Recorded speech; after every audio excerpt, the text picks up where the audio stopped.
दोस्तों, आज के वीडियो में हम लोग एल आर्जिनिन के बारे में बात करेंगे।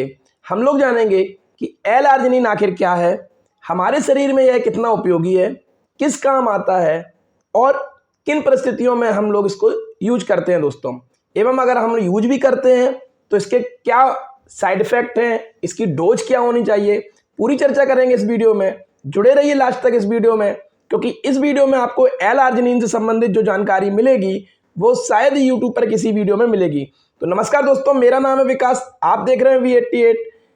इस चैनल में हम बात करेंगे आज के वीडियो में एल आर्जिनिन के बारे में। दोस्तों, एल आर्जिनिन एक कंडीशनल अमीनो एसिड्स है।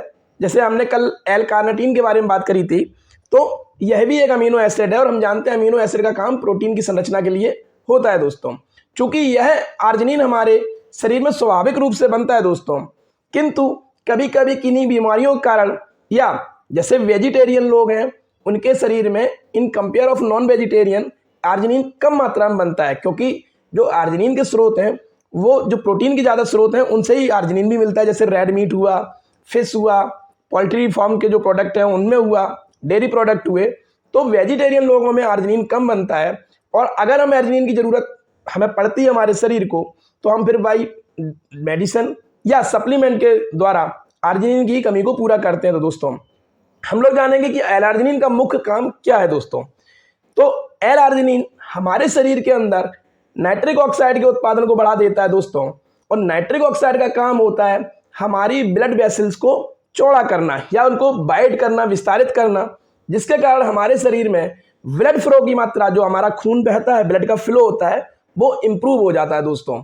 और दूसरा काम यह भी है कि एल आर्जिनिन के द्वारा हमारे शरीर में ग्रोथ हार्मोन भी रिलीज होते हैं दोस्तों। जैसा हमने बताया कि जब ब्लड फ्लो इंप्रूव हो जाएगा, सभी अंगों तक अच्छी मात्रा में ब्लड पहुंचने लगेगा दोस्तों, तो अगर हमारे शरीर में कहीं घाव है, कोई चोट लगी है, तो एल आर्जिनिन को लेते वक्त ये घाव जल्दी भी भर जाते हैं और हमारा ये सुधार भी हो जाता है दोस्तों।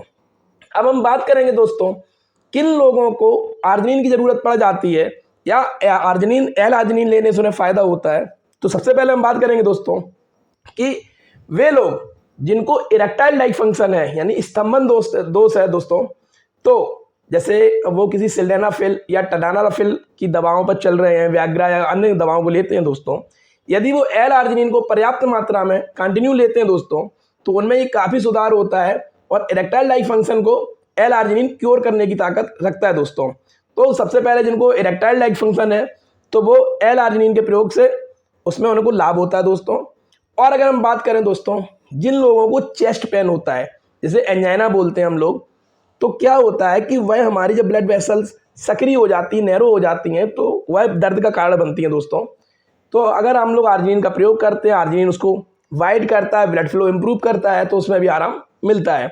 माइग्रेन की समस्या में भी एल आर्जिनिन का प्रयोग देखा गया और उससे फ़ायदा मिला है दोस्तों। एवं बात करें दोस्तों कि जिन माताओं बहनों को प्रेगनेंसी के टाइम पर प्री इक्लेम्सिया की स्टेज में पहुंच जाती हैं, उस समय उनका ब्लड प्रेशर बढ़ने लगता है, तो डॉक्टरों के द्वारा एल आर्जिनिन प्रेस्क्राइब किया जाता है, क्योंकि एल आर्जिनिन के द्वारा हाई ब्लड प्रेशर को भी कंट्रोल किया जाता है दोस्तों। एवं अगर हम बात करें जो स्पेशल इसका जो फ़ायदा होता है दोस्तों, जो हमारे भाई जिम करते हैं, एक्सरसाइज करते हैं या कोई भी प्रकार के एथलीट हैं वो, तो यदि वो अपने एक्सरसाइज या वर्कआउट से पहले एल आर्जिनिन का प्रयोग करते हैं दोस्तों, तो नाइट्रिक ऑक्साइड के कारण ब्लड वेसल जब उनकी वाइड हो जाएंगी, ब्लड फ्लो अंदर बढ़ जाएगा शरीर के अंदर, तो उस शरीर में उस समय अगर वो वर्कआउट करते हैं दोस्तों, तो बहुत अच्छा मसल में पंप आता है। और आपने देखा होगी कभी कभी एक्सरसाइज करने वालों की यहाँ पर जो हमारी वेसल्स होती हैं वो ऊपर की ओर दिखने लगती हैं, वो आर्जिनिन की ही मात्रा जब उसमें नाइट्रिक ऑक्साइड का फ्लो होता है तो उसके कारण वो ऊपर उभर कर आ जाती हैं।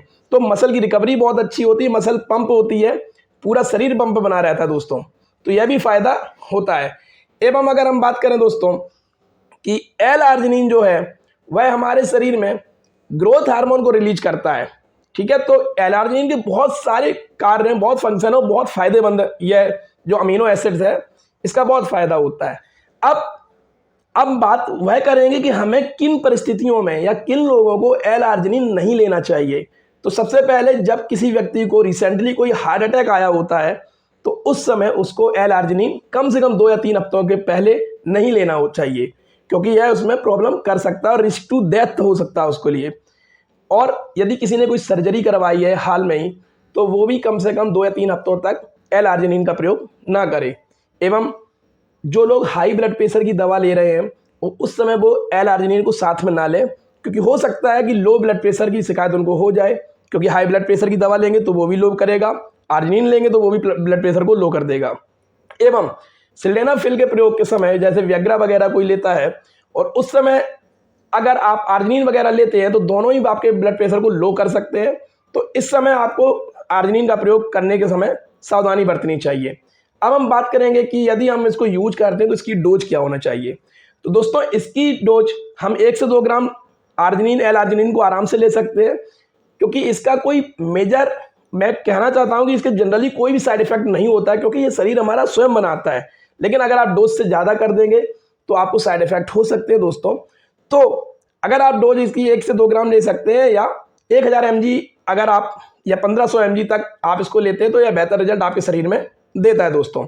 आप इसको वर्कआउट से आधा घंटा पहले लीजिए, उस समय आपको आधा घंटे बाद ब्लड में फ्लो बढ़ेगा, नाइट्रिक एसिड उत्पन्न होगा, तो आपको बेहतर पंप आएगा, मसल पंप आएगा और ब्लड पहुंचने के कारण मसल पेशियों में जब बहुत अच्छी मात्रा में ब्लड पहुंचेगा तो उनकी ग्रोथ भी अच्छी होगी, तो आपका शरीर भी बहुत अच्छा बनेगा। एवं यदि नॉर्मल बेस में आप लेना चाहते हैं तो सुबह शाम आप खाने के बाद इसको ले सकते हैं। अब हम बात करेंगे कि इसके साइड इफेक्ट क्या होते हैं। तो एल-आर्जिनिन का वैसे कोई साइड इफेक्ट नहीं होता है दोस्तों, लेकिन यदि किसी व्यक्ति को क्रॉनिक किडनी डिसीज है तो और लीवर डिसीज क्रॉनिक स्टेज पर है तो वो आर्जिनिन का प्रयोग ना करें। वैसे एल-आर्जिनिन का प्रयोग करने से किडनी और लीवर में कोई दिक्कत नहीं होती है, जो हमारी रिसर्च है उनके अनुसार, लेकिन यदि वो पहले से ही डैमेज है, उनको कुछ प्रॉब्लम है, तो उसका प्रयोग अपनी डॉक्टर की सलाह से पहले ना करें। एवं अगर आपको इसका प्रयोग करने के बाद किसी को गैस्ट्रिक इरिटेशन हो रहा है, दस्त हो रहा है, मितली आ रही है, पलटी हो रही है, पेट में दर्द हो रहा है, डायरिया बन रहा है दोस्तों, तो एल-आर्जिनिन का प्रयोग रोक देना चाहिए, अपने डॉक्टर से संपर्क करना चाहिए और बिना डॉक्टर की सलाह के बाद फिर इसको नहीं लेना चाहिए। तो दोस्तों ये तो थी जानकारी आज एल-आर्जिनिन के बारे में। यदि आपको वीडियो पसंद आता है तो चैनल को सब्सक्राइब करें, वीडियो को लाइक और अपने दोस्त के साथ ही मैं विदा लेना चाहूँगा। मिलता हूँ नेक्स्ट वीडियो में, तब तक के लिए धन्यवाद।